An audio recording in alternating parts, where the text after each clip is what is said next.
Amakuru Now TV, we are to give you update.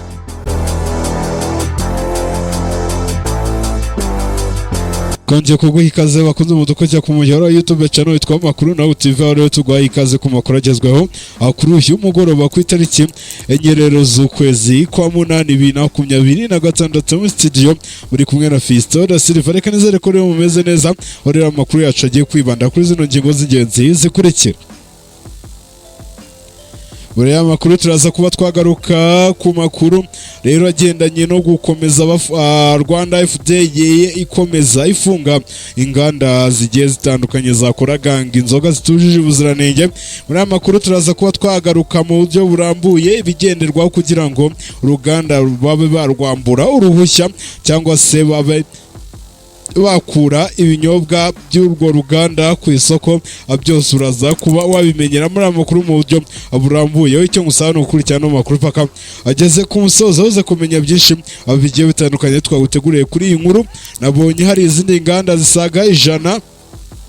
zirenga ijana nako zamaze gufungwa na Rwanda FDA.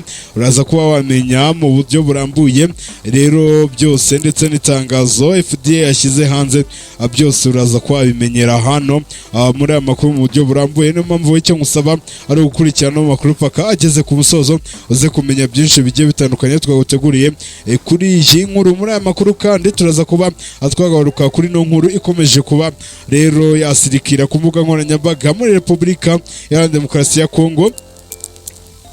Abantu benshi rero bari kwibaza impamvu nyamukuru yatumye rero Tshisekedi aha ibifaru 5 nako ibifaru 10 ubwo ni ibimodoka by'intambara akabiha igisirikare cya Uganda aricyo bita UPDF. Uraza ko wamenya icyo Repubulika ya Demokarasi ya Kongo yatangaje ndetse n'impamvu nyamukuru yatumye itanga izi ntwaro, ndetse uze no kumenya icyo rero ku ruhande rwa Uganda abavuga kuri zino ntwaro bahawe n'igisirikare cyangwa se na Perezida wa Repubulika ya Demokarasi ya Kongo Tshisekedi yabahaye. Byose uraza kuba wabimenya muri amakuru mu buryo burambuye. Icyo ngusaba ni ukurikirana amakuru paka ageze ku musozo.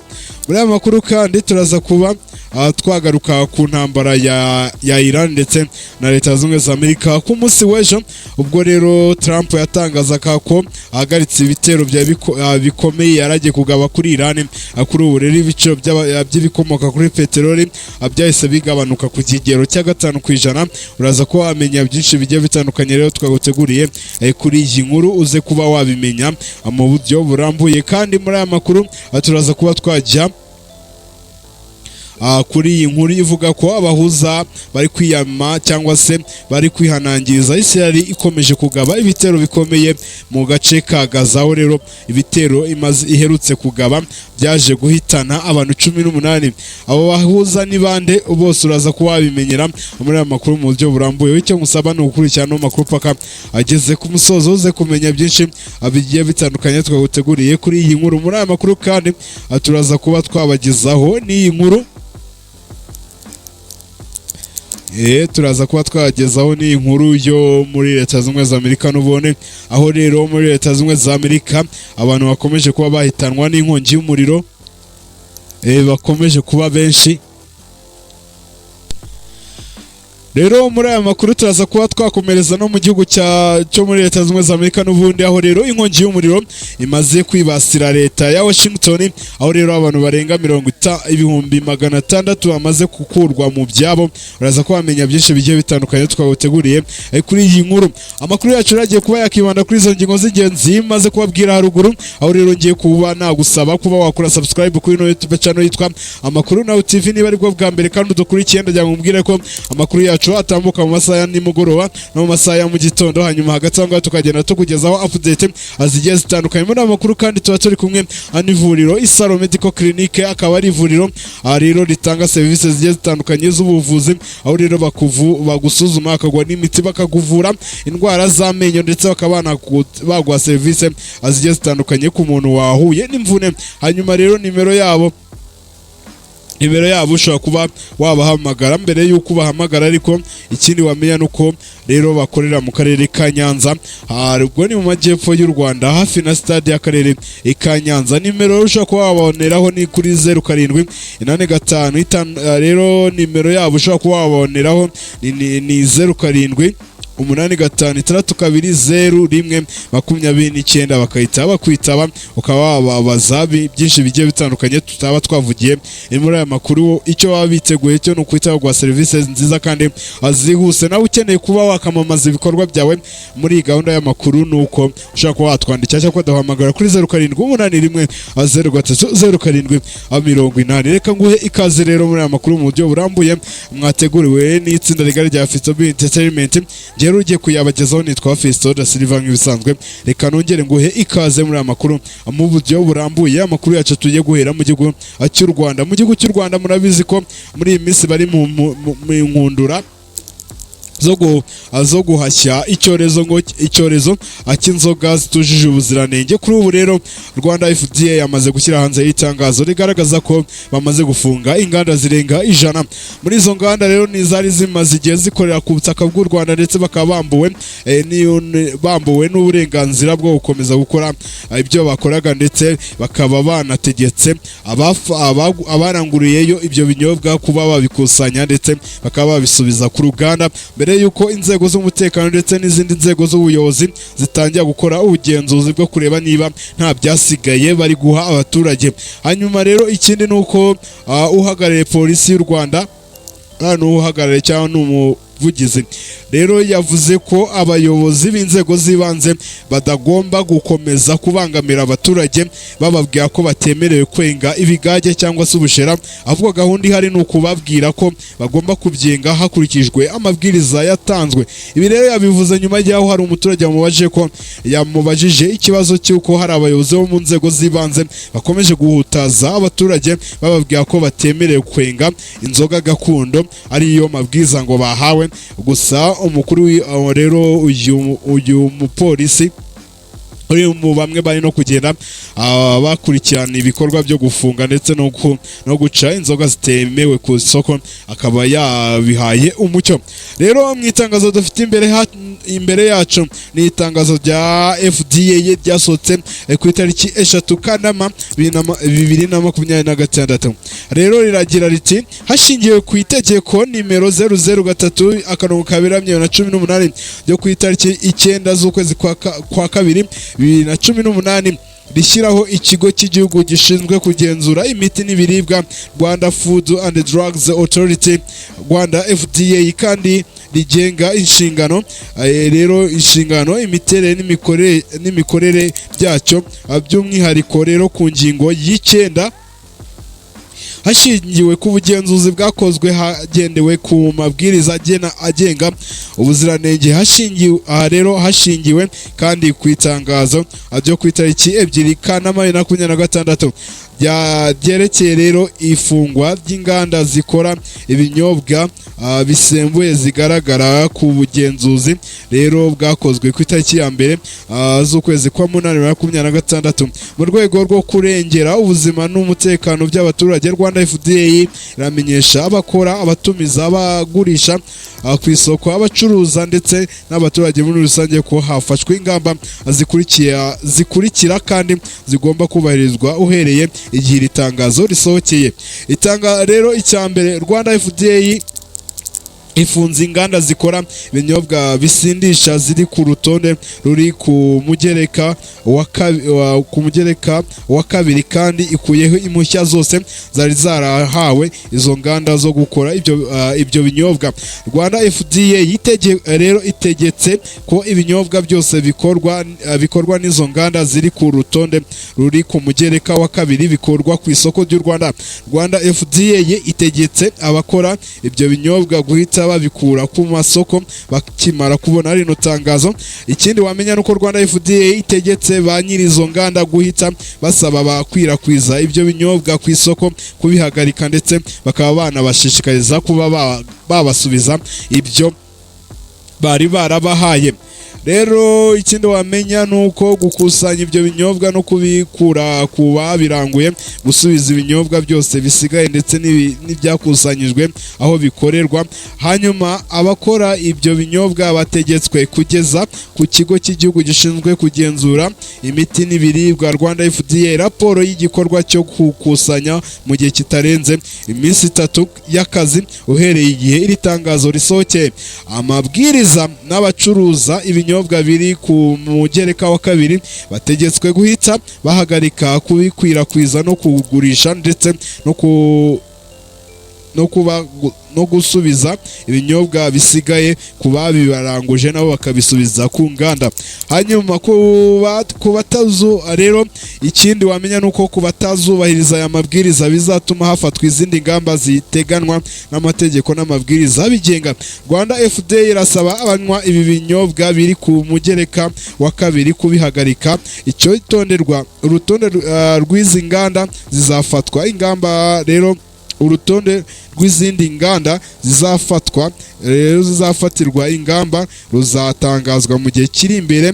Rero ibikorwa byo kugenzura no kubahiriza amabwiriza bigenga ibi bikorwa byo biracyakomeje. Bivuga ngo zino nganda zisaga 100 nako zirenga 100 bamaze gufungira imiryango. Harimo Ingufu Gin, harimo inganda nyinshi n'urutonde rwinshi baduhaye, ariko ntago twagenda tubigarukaho. Umubwo rero abadukurikira ku mbuga nkoranyambaga muraza akugenda mubibona tubishyiraho, hanyuma namwe mugende mwisomera n'ubwoko bw'inzoga rero bakoraga byose uraza kuba wabimenya. Ubwo rero ngayo nguko tukiri ku bintu bigendanye n'ubuziranenge. Nabonye hari ikindi kintu abanyarwanda baba mugomba kumenya. Ushaka kubona habaye inkubiri yo gufunga zino nganda, hanyuma rero ukibaza ati se ubundi ni ibiki bigenderwaho kugira ngo hafatwe icyemezo cyo gufunga inganda zikora inzoga kandi bari barahawe uburenganzira bwo kuba bakorera ku butaka bw'u Rwanda. Guverinoma y'u Rwanda yagaragaje ingingo 10 zigenderwaho mu bugenzuzi buri gukorerwa inganda zikora ibinyobwa butuma zimwe zifatirwa icyemezo cyo gufungwa, zirimo kureba niba zikoresha ibikoresho byemewe mu gukora izo nzoga zabo. Ni nyuma y'uko kuva mu mpera z'icyumweru gishize humvikanye ifungwa rya zimwe mu nganda zikora inzoga zikomeye zizwi nka rikeri cyangwa rikeri, bamwe banahimbye amazina y'ibyuma. Zimwe mu nganda zafunzwe harimo izisanzwe zizwi rero zanamamajwe cyane ku bitangazamakuru bigiye bitandukanye mu marushanwa akomeye, ndetse zanamamajwe n'ibyamamare binyuranye, ariko kuri ubu zikaba zashyizwe ku rutonde rw'inganda zafunzwe. Ifungwa ry'inganda 8 zasohotse mu itangazo ry'ikigo cy'igihugu gishinzwe kugenzura ibiribwa n'imiti mu Rwanda Rwanda FDA ryaje rikurikira irindi. Rero ikigo cyavugaga ko cyahagaritse itumizwa rya alcohol, ethanol na natural spirit isanzwe iri mu bimwe bikoreshwa mu gutunganya inzoga zakorwaga na ziriya nganda zafunzwe. Kuri uyu wa mbere rero Rwanda FDA yashyize hanze urundi rutonde rw'inganda 101 nazo zafatiwe icyemezo cyo gufungwa kubera gukora ibinyobwa bitujuje ubuziranenge. Nkuko natangiye mbibabwira, ibiro by'umuvugizi wa guverinoma y'u Rwanda byashyize hanze ibintu 10 byagendeweho kugira ngo hafungwe ziriya nganda 101 zafungiwe imiryango: kubahiriza amategeko y'icyangombwa kibemerera gukora ibyo binyobwa, gukorera ahantu hazwi kandi hemejwe mu gihe hatangwaga icyangombwa, kugira umukozi ushinzwe ikorwa ry'ibinyobwa ubifitiye ubushobozi n'ubumenyi, kubahiriza amabwiriza agenga ikimenyetso cy'ubuziranenge SMARC, kubahiriza uburyo n'ibipimo byemewe mu gukora ibyo binyobwa, gukoresha ibikoresho byemewe mu bikorwa by'ibyo binyobwa, kugira isuku ihagije mu gukora ibyo binyobwa. Icya munani wamenya nuko gushyira ibinyobwa mu macupa yabugenewe, kubahiriza umwimerere w'ibyakozwemo ibinyobwa nk'uko byemejwe mu cyangombwa, kugira inyandiko zigaragaza imikorere y'uruganda. Ibyo rero iyo basangaga harimo ibikugonga bahitaga bagufungira. Guverinoma y'u Rwanda ivuga ko uruganda rutubahirije rero ibyagenzuwe byose uko ari 10 rwafunzwe ndetse ibinyobwa byarwo bikurwa ku isoko. Ikanavuga ko igenzura ku zindi nganda zikora ibinyobwa bisembuye nabyo rigikomeje. Peter Karake, umuyobozi mukuru ushinzwe kurwanya ibyaha by'iterabwoba n'ikoranabuhanga mu rwego rw'igihugu rw'ubugenzacyaha RIB, yatangaje ko mu iperereza rimaze iminsi rikorwa kuri iki kibazo cy'inganda zikora inzoga zitujuje ubuziranenge hamaze gufungwa abantu 50, mu gihe hari n'abandi bahunze, abandi bakaba bihishe bakomeje kuba bashakishwa kugira ngo nabo batabwe muri yombi. Rero ikindi wamenya nuko Rwanda FDA mu itangazo rifunga izindi nganda zirenga 100 yashyize hanze ku wa mbere tariki 3 Kanama 2026, yavugaga ko kandi urutonde rw'izindi nganda zizafatwa ndetse bagasanga zidakora ibihuye n'ibyo bakiye icyemezo nazo zizafungwa ndetse n'ibinyobwa byazo bikahita bikurwa ku isoko nk'uko n'izi nganda 101 byamaze kugenda. Hanyuma rero tuvuye kuri ino nkuru igendanye n'ubuziranenge, reka tuhite twirukanka kuri ino nkuru abantu benshi bakomeje kwibazaho, aho rero bamaze kubona amakuru avuga ko Repubulika ya Demokarasi ya Kongo yatanze inkunga y'imodoka 10 ku gisirikare cya Uganda cya UPDF. Abantu bakibaza ati se Repubulika ya Demokarasi ya Kongo igeze ku rwego rungana gute kujyo isigaye iremera igisirikare cya Uganda ibi bimodoka? Onezwe twari tumenyereye ko Uganda ari ibikora kuba ko Uganda rega ifite ibikoresho bya gisirikare. Rero Repubulika ya Demokarasi ya Kongo hakaba ari guturuka y'inkuru y'uko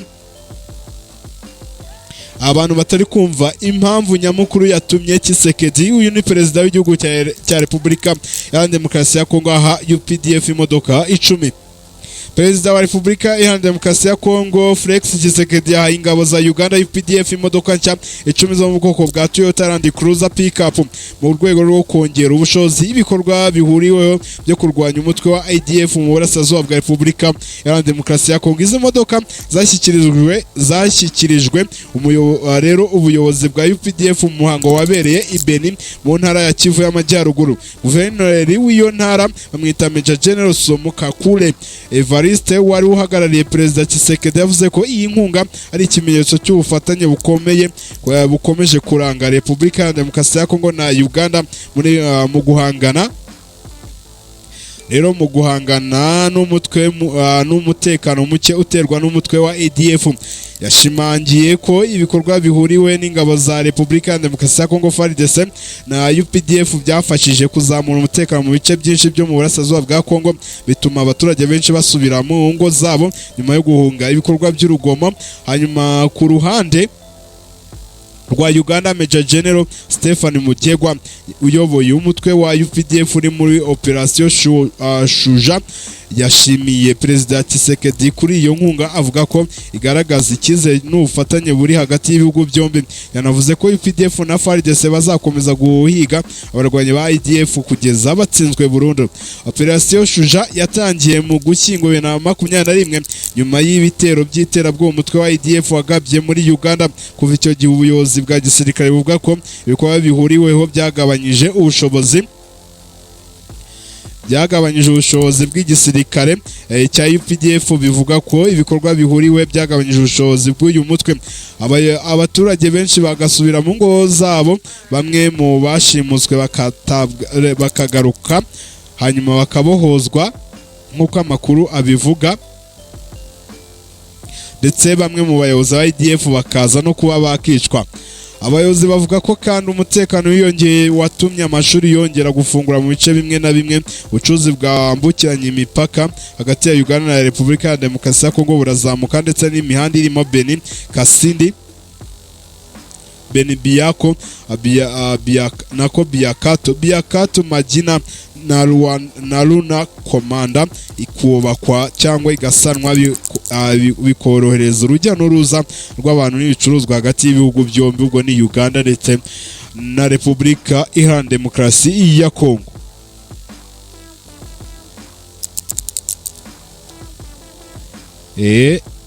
Hanyuma rero tuvuye kuri iriya nkuru, reka tuhite tujya muri ino nkuru yo muri Leta Zunze Ubumwe za Amerika, aho rero muri Leta Zunze Ubumwe za Amerika haturuka inkuru y'inkongi y'umuriro yamaze gutuma abantu 600 bava mu byabo. Ibi bikaba byabaye muri leta ya New York cyangwa se leta ya nako muri leta ya Washington. Ihangane, inkongi y'umuriro ikomeje kwibasira umujyi wa Spokane muri leta ya Washington iri mu burengerazuba bwa Leta Zunze Ubumwe za Amerika, imaze gutwika inzu 600 ituma abarenga 60,000 bavanwa mu byabo, ndetse ingo 10,000 zikomeje kubura umuriro w'amashanyarazi. Mwihangane, ntabwo ari 600 ahubwo ni 60,000. Iyi nkongi y'umuriro yatangiye ku itariki ya mbere Kanama 2026, ni ku munsi w'ejo, imaze gutwika ubuso bungana na kilometero kare 1000 muri leta ya Washington, ndetse umuriro uracyakomeje gukwira mu bice bitandukanye. Ari Jose yatangaje ko abashinzwe kuzimya inkongi z'umuriro n'inzego z'umutekano batangaje ko kugeza aho nta makuru aratangazwa y'abakomeretse cyangwa y'abapfiriye muri iyi nkongi y'umuriro cyangwa agaciro k'ibyamaze kwangirika, ariko ibikorwa by'ubutabazi byo biracyakomeje. Nubwo abashinzwe iperereza bataratangaza icyateye inkongi, ariko abayobozi mu nzego za leta barimo Senateri Maria Cantwell yavuze ko iyo nkongi ishobora kuba yatewe n'ubushyuhe bukabije, kandi ko ikirere bitewe n'uko ikirere kimeze bishobora gutuma inkongi irushaho kuba nyinshi ikanakwirakwira no mu bindi bice. Inkongi nk'izo zimaze iminsi zibasiye ibihugu nk'Ubufaransa, Espagne, Ubugereki, aho rero ibyo bihugu byose bikomeje guhangana n'izo nkongi z'umuriro, ndetse zigenda ziyongera kubera ubushyuhe bukabije n'umuyaga mwinshi uri gukomeza kugaragara muri biriya bihugu bigiye bitandukanye. Muri Espagne, inkongi zikomeye zibasiye uturere twa Avila, Madrid, León, Huesca, Teruel na Córdoba, aho abantu barenga 100,000 bavanwe mu byabo, mu gihe mu Bufaransa ubuso burenga hegitari 115 bumaze gushya. Ikinyamakuru Finance Times kigaragaza ko uyu mwaka inkongi n'ubushyuhe bukabije bimaze guteza igihombo kirenga miliyari 3 z'amayero mu Burayi, ndetse ubuso hafi hegitari 500 bumaze gufatwa n'inkongi y'umuriro. Ngayo nguko rero, reka tuve kuri nkongi y'umuriro muri Leta Zunze Ubumwe za Amerika, tugaruke ku makuru agezweho ku ntambara ya Iran ndetse na Leta Zunze Ubumwe za Amerika, nyuma y'aho Donald Trump avuze ko asubitse ibitero bikomeye yaragiye kugaba kuri Iran. Ibiciro bya peteroli byagabanutse ku kigero cya 5%. Ku cyumweru, Trump yavuze ko Leta Zunze Ubumwe za Amerika na Iran bizatangira ibiganiro bishya. Ku wa mbere rero nibwo yatangaje ko ibiganiro bigiye kuba bituma ibiciro rero bimanuka bya peteroli kugera kuri 5%. Mbere yaho Iran yari yatangaje ko iri hafi kugera ku masezerano na Oman ajyanye no gucunga urujya n'uruza rw'amato anyura mu muhora wa Hormuz. Hagati aho ngo umuvugizi w'ubushikiranganje w'ububanyi n'amahanga bwa Iran, Ismail Bagei, yagaragaje gushidikanya ku magambo ya Perezida Donald Trump avuga ko Amerika na Iran bigiye gutangira ibiganiro ku munsi wo kuwa mbere. Bagei yavuze ko nta biganiro biri kuba hagati y'ibihugu byombi muri iki gihe, kandi ko Tehran nta gahunda ifite yo kwakira intumwa za Amerika cyangwa kohereza intumwa zayo guhura n'abayobozi ba Leta Zunze Ubumwe za Amerika muri iyi minsi iri imbere. Yavuze ko Iran ahubwo iri gushyira imbere ibiganiro, ivuga ko iri kugirana ibiganiro na Oman ku bijyanye no gucunga umutekano w'urujya n'uruza rw'amato anyura mu muhora wa Hormuz. Igice cya kabiri rero kivuga ko inganda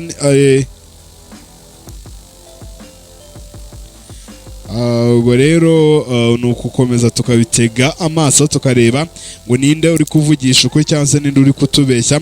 Amakuru yacu tugiye kuyasoreza kuri ino nkuru ivugwa rero muri Israel. Abahuza bariyamiriza Israel ku gitero cyayo yagabye muri Gaza kigahitana abantu 18.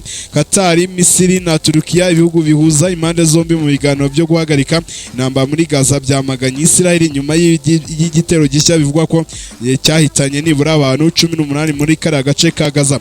Ntabwo haramenyekana neza niba abapfuye ari abasivile cyangwa abarwanyi. Abahuza bavuga ko ibyo bitero bya Israel bishobora kudindiza cyangwa gusubiza inyuma amasezerano y'agahenge yari ari mu biganiro, mu gihe umutwe wa Hamas ukigenzura bimwe mu bice bya Gaza. Minisitiri wa Israel ushinzwe ingabo muri Israel bakamwita Katz yavuze ko ingabo z'igihugu cye zimaze kugenzura hagati ya 60 na 70% by'ubutaka bwa Gaza mu rwego rwo gusenya imiyoboro yo munsi y'ubutaka ikoreshwa na Hamas.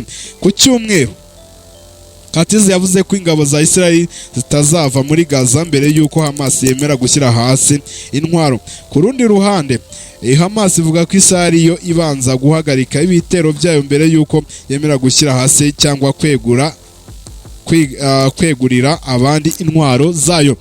Amakuru yacu rero nanga tuyasoreje indi sangwa amakuru mu masaha ari imbere agatanga mukomeze munogerwe n'ibiganiro atwamaze gushyira ku muyoboro YouTube channel witwa Amakuru Now TV. Niba ari bwo bwa mbere ari dukurikirana cyangwa ubwe kari YouTube channel witwa Amakuru Now TV itambuka amakuru mu buryo burambuye mu masaha mu gitondo ukamenya uko isi yaramutse no masaha nimugoroba ukamenya uko isi agiriwe. Hanyuma hagatanga niba ari bwo bwa mbere dukurikiye ndagira ngo musabe gukora subscribe, hanyuma tugazamura umubare w'abantu benshi bakurikiye ibiganiro byacu ndetse tukareba ko twageza akuba subscribe igihumbuga. Kanda like na share na comment nukana subscribe wibuke gukanda no kunzogera kugira igihe cyose gishizeho ibindi biganiro ujye uhita uwa mbere mu kwita ubimenye. Ikindi muri amakuru turi kumwe n'Ivuri Salon Medical Clinic, akaba ari clinic itanga service z'ubuvuzi iherereye mu karere ka Nyanza mu ntara y'Amajyepfo, hanyuma hafi na stade y'akarere ka Nyanza. Ubwo rero ni mubagane niba ukenera nimero yabo ndetse n'ibindi bisobanuro birambuye ushaka kwasubiza inyuma ino video ukaba wamenya nimero twatanze.